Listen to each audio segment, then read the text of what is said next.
This is not a video to toot our own horn per se, but we wanted to cover the top 10 most expensive video games in this collection because we get asked questions from time to time. What is your most expensive game? Do you have this game? Do you have that game? This is the top 10 as of right now, recording this episode on pricecharting.com. So this episode, a lot of these games we didn't get for the value that they go for. Yeah. So I'm getting that out of the way. We got a lot of these games at thrift stores, garage sales, or we flipped our way towards them. Yeah. So we didn't pay these prices, but this is what they're worth on price charting as of the time of filming. So like a little top 10 / storytelling session. Yes. With gaming off the grid.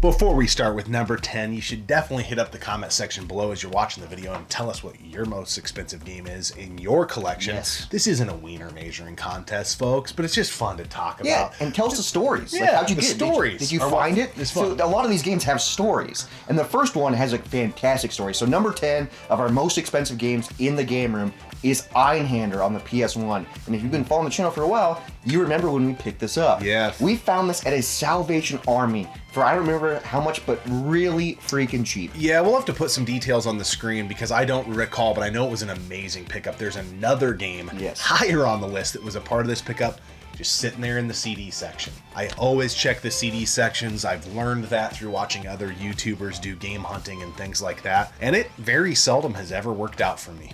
So the hunting gods were like, young man, due to all your due diligence and continued commitment to the process of finding PS1 games in the CD section, I bestow upon you the greatest pickup of all time. Yeah. And I was like, Finkel is Einhander, and Einhander is Finkel, and these were so meant, all of the games that were in the lot. So beautiful. Like, I remember you were like, dude, check this out. And I was like, you paid how much for that? Holy crap. That's insane. Because this game is over, we'll have the numbers on the screen, but it's over $100. Like, this game is so expensive. But it's a fantastic shooter. So it's like, we wanted to sell it because we got it for so cheap, but then we were like, we might as well keep it. Yeah. Because it's awesome. It's one we had to keep. So number 10, Einhander.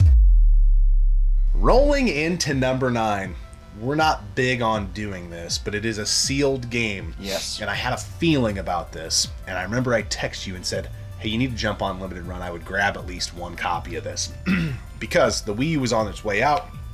Here comes the Axiom Verge set, the Multiverse edition. Multiverse, baby. And at the time, I believe it was the last physical release on the Wii U at the time. At the time, we did a video on it like way early on in the channel, but then they've released others, so it's not as cool. But in the moment, we were like, this is awesome.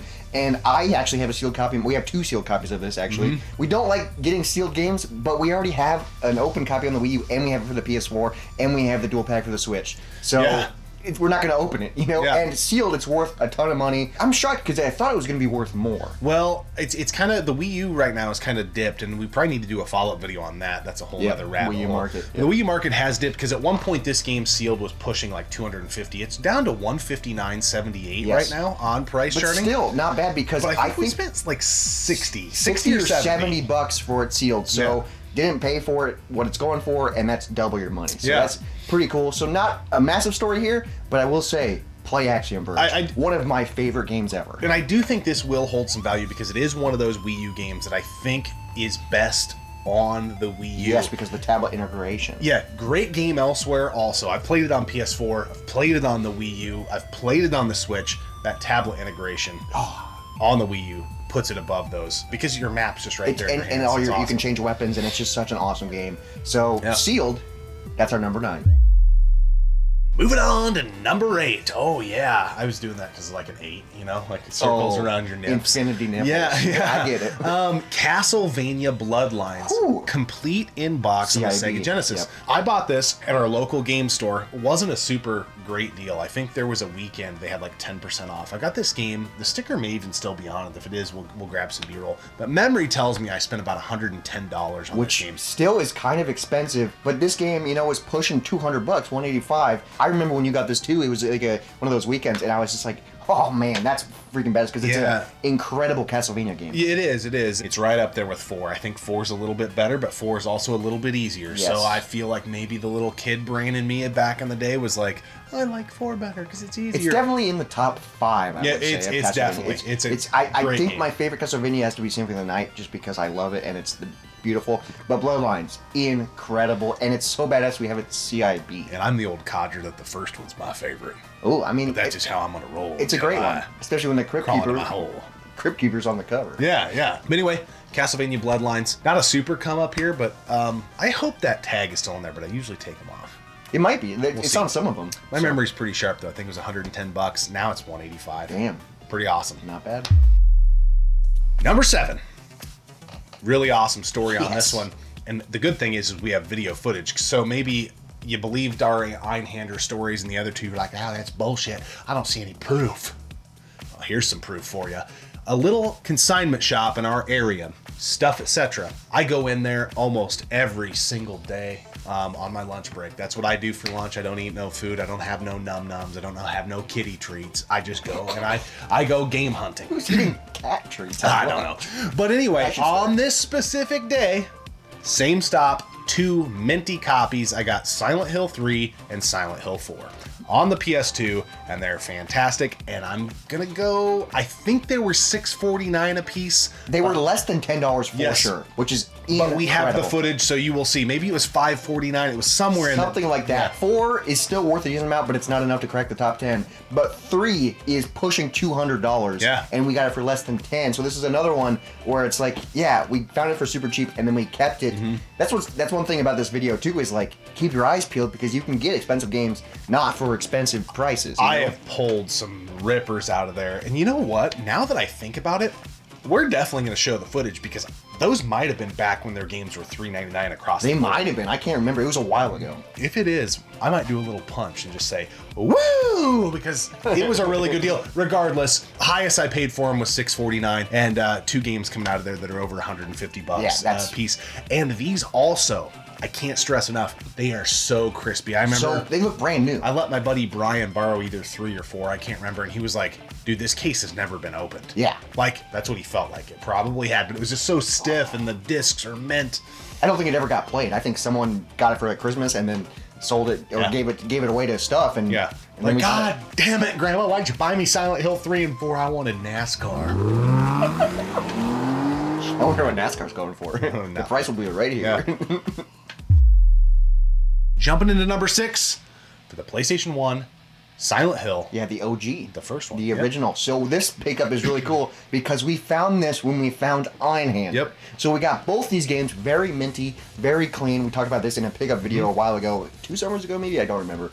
But again, we got this game for super cheap, and this game is really close to $200 CIB, and our copy's just mint. And again, we were like, well, we don't have it. And this is a staple on the PS1, so we gotta keep it. Yeah, absolutely. I already spoke about the pickup a little bit, but I'll just never forget that it was all from some person's collection.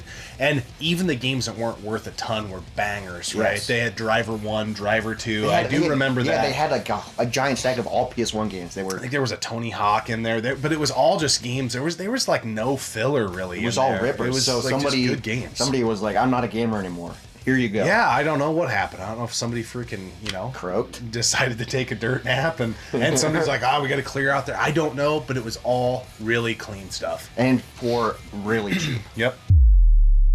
Number 5 is a really awesome game on the PlayStation 1. Another PS1 game. And I think it's one of the best shooters on the PS1. It's R-Type Delta. This game is beautiful, and this game is over $200. Yeah. CIB, which is fantastic. You have a crazy story with this game because you used to have it and then you got rid of it. I used to have it back in the day. I've still got my original copy of R-Types, but I had R-Type Delta forever. And then I played it so much, and I had a buddy that had Castlevania Symphony of the Night, and I wanted to trade. at the time it was a fair trade. I mean, within reason. I think one of the games is like $40 or $50 and the other one was like 60 or 70. Also at the time, R-Type Delta was available on the PlayStation 3 store, and I was like, oh, I'll just download it sometime if I ever want to play it. Well, here comes the day later on down the line that I do want to play it, and I go to the PlayStation 3 store. It's gone. And my R-Type Delta's gone as well. So I actually did recoup this game for full market value of whenever I did pick it back up. I think it was less than $200. It was. I think I got it probably like $140, $150, which is still really steep. But there's not a good come up story here. Just a lost love that I had to go get again. It got rekindled, but yeah. It's one of the best shooters on the PS1. R-Type Delta is incredible. Now let's move on to number 4. Very unique PlayStation 1 game. God, we have a lot of PS1 stuff here. I didn't even think about that when we were getting this. And they're all together. back to back. Elemental Gearbolt. It is a working designs game. One of the coolest covers I've ever seen. One of the coolest, unique Lycan games I've ever played. I don't know of another one exactly like it. I would say Death Crimson OX on the Dreamcast has a little bit of the like hit detection. A little, but this similar. is more of an RPG. It's an RPG Lycan game. It never quits moving. It doesn't get too story driven. I will say that the Lycan plays slower than a Lycan game. Yeah. But it's so beautiful and stuff. It doesn't feel like it plays slower. Very artsy. And this game is like, we got this when we did our PS1 Lycan buying guide episode. I think I paid right around $190 for it. So kind of expensive, but this is one of our crown jewels. Yeah. Because when we started playing this, we were like, oh my god, this game is badass. It is incredible. You know, some of this, you guys may be watching like, oh my god, I would never spend $190 on video games. You gotta understand, I have an eBay store on the side. Yes. And for every Einhander story, or Silent Hill 1 story, Silent Hill 3 story, I've got 15 others of other things. Like, you know, right now I'm sitting on a Super Nintendo 3DS XL. Beautiful. That I got on the DL. That's gonna help me be able to make decisions like buying Elemental Gearbolt, right? Still a great game, and really happy to have it in the collection. And to your point, being the light gun fans that we are and being able to say, it plays great, and I've never played anything like it. It's pretty cool. And it's just so cool. It's like, it's one of my biggest crown jewels in the collection for PS1. It's just so freaking bad, and I love it. It's a double case, and it's just, it's a beautiful game. Rolling into number 3, I kind of remember a time, and I don't remember the exact dollar amount. I want to say it was 90-ish to 110-ish. Yep. But I'm coming into the game room, and I'm like, I just ordered us a copy of Devil's Third, bud. For the Wii U. And you're like, what'd you pay? And I said, this is my regurgitation of what I don't remember. $90 to $110, bud. And I was like, you're nuts. You paid that? I think you said you're insane. You're nuts. You paid that much for that game? Well, good thing you did. I mean, this game has dropped a little bit. Yeah. Because we did a full review on it because we played it and beat it. This game is really cool, but it has its flaws. Yeah.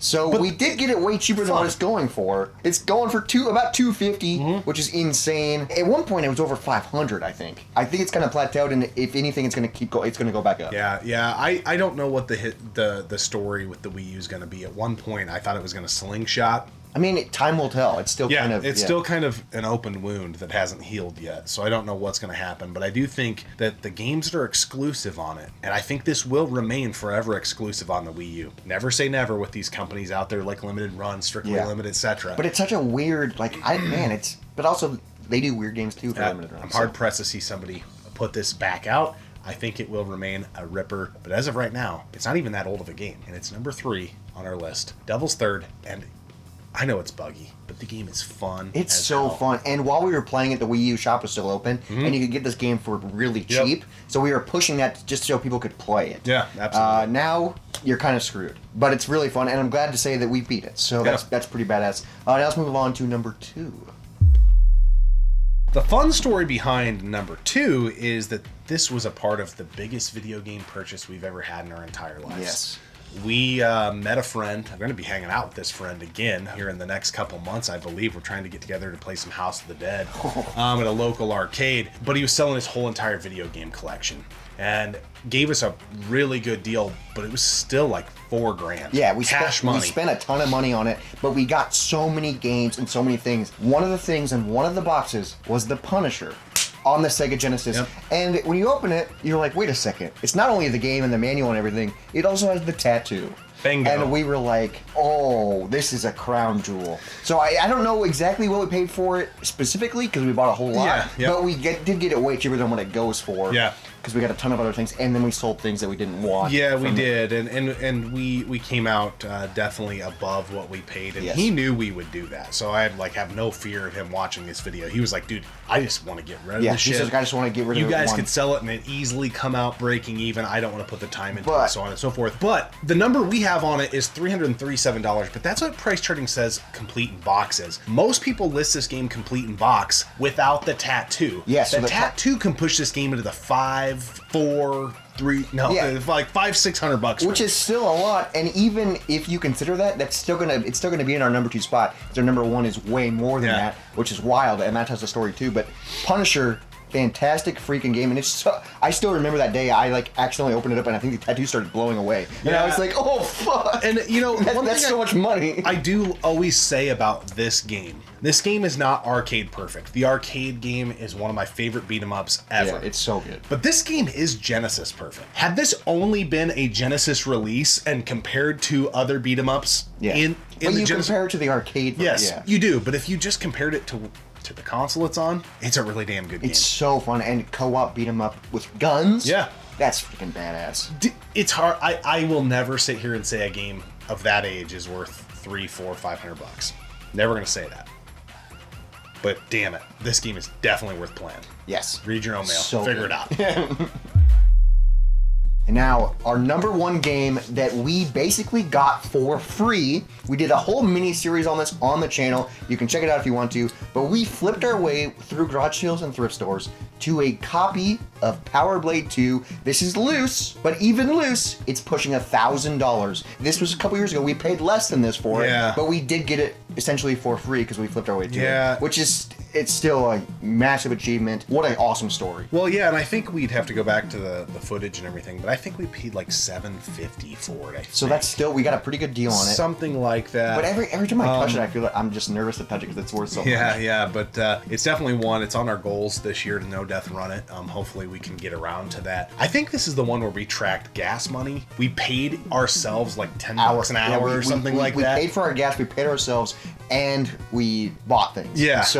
And then we were able to get, because we were trying to show you can still be a retro collector and collect expensive games on the DL. You just got to put the work in. And so that's what we tried to prove with this series, and we did it in 5 and 6 episodes. Yeah, so and I loved. I think the reason we did all that is up to this point, every hunting video, and we're not a game hunting channel. When the sun is high, we go make hay. How about that? So when it's summertime, we go hit it. But we're not in the area where we can do that all the time. But we got these comments like, well, you ain't factoring in gas. You ain't factoring in how much rubber you're burning off your tires. You're not factoring in how much of a douchebag I am leaving comments on your channel. And so we're like, we're going to factor all that in. And we're still going to fucking go get Power Blade 2 because that's how we roll. Yeah, and we did it, and we proved that you can do it too. But also what's cool about the miniseries, and we did it, is there was so many fails. Oh, yeah. So many times we go out and nothing. But with persistence and hard work, you can get a copy of Power Blade 2 for essentially free. And that's how you can get a lot of these games, or any of these games, or any game that you want to get. You want to get Panic Restaurant? Freaking work your way towards it, flip your way towards it. You don't have to spend your hard-earned money to get a copy of it. You can freaking essentially get it for free if you want to put the time in. Yeah, and those were just Saturday mornings that had we not been together, we typically on Saturdays, the last couple of years, we just start at noon, and then we work until like 9 or 10 at night on the channel. But what are we doing between 7 and noon? Usually just watching TV, drinking cups of... Well, why can't you be in a car drinking cups of coffee, driving around, hitting every goddamn garage sale and thrift store in town? Usually it's just a slow morning, You sleep in a little bit, have some coffee, and... Which everybody needs those too, but again, when the sun is high, gotta make the hay. Yes. Understand? So that's our most expensive and still one of our coolest miniseries. And I think we need to, this is like a probably off-channel thing, but I think we need to chop it up into one whole video of getting it. That would be fun as hell. That'd be cool. But it's still so badass that we got it because we talked about it so much. We actually found the first issue of Power Blade at a garage sale as well for way cheap, and our hearts freaking almost fell out of our chests. Because we thought it was the second one. That was when we found 2 Wii U game pads for $3. Yeah, $3 on the game pads. I think that insane. NES game was like $5 or something. Which is freaking insane. So that's our top 10 most expensive games, which if you add all that up, that's almost $3,000. And we didn't even pay close to that for these games. So that's pretty freaking cool. Yeah, pretty good stuff. I love the stories behind it. That's always the most important part. Yeah, the story, yeah. You know, it doesn't matter the price of a game. What matters is the memory of the game. So whether the memory is how you found it, who you played it with. I've said it before, as it pertains to beer, as we're getting ready to segue into a beer review. We've talked about a lot of beers on the channel. I mark time with how much I enjoyed what I was doing when I had said beer with said person on said topic. And that's... The best experience is usually around people. Yeah. You know, it's like, oh, the best meal you had? Probably the company. Yeah. You know? Yep, absolutely. So that's why I love the stories, and we thought it'd be fun to not only just do a top 10, but tell you a little bit of the backstory. Yeah, and that's what we want you to do in the comment section as well. Yes. Don't just tell us, oh, my most expensive game is Tetris on the Game Boy. I hope someone comments that. But that's fine if it is. I shouldn't laugh, because it's awesome that you have Tetris on the Game Boy, because it's one of the best games ever made. But it's one of the most selling. Yeah. How you got it. Why you got it. What's the story? The whole story. We love that stuff. And speaking of a story, let's talk about this beer that we've reviewed before, but not this variant. So this is the 2022 edition of the Goose Island Bourbon County Biscotti edition. So we've reviewed this beer before, but not after it's aged. Yes, so we reviewed the half. 2023 one. Yep. And that was our favorite of the year. Yeah. And then you found this. Was it the 2023 one? We did the 2023 one. Yeah, so we've never had the 2022 one. Okay. Which is insane.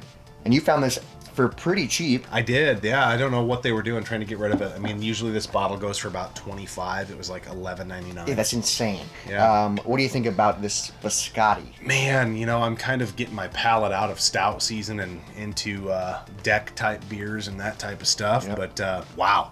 Incredible. It's just amazing. I don't know, because it's hard to tell if I like this one or the 2023 variant better, but this one is so smooth. This one, like my first sip, I could feel it in my chest. I could feel it just like spreading throughout my body, which is weird to say, but that's how I felt. I can feel it in my fingers, man. My lips are going numb. But like, there's chocolatey, it's smooth, you get so many of these good flavors. It's an easy drinker, and this guy's like a high percentage. This is top tier stout. Like, this is so good. So good. This is like, man, if I could drop a perfect brew to have with a medium to full-bodied cigar. Oh. This is it. And then both those would bring the flavors out with each other? Yep. Oh, this with a cigar? Yeah. It'd be unbelievable. Palate. But yeah, as this thing has gotten closer to room temperature, it's just fantastic. It's so the flavor profile is it's just a treat, exquisite. And I'm trying to enjoy it as a treat, but it's so good that I'm drinking it fast. Yeah. So it's like I gotta like stop myself, but it is so damn good. We love our Bourbon County. We love Goose Island,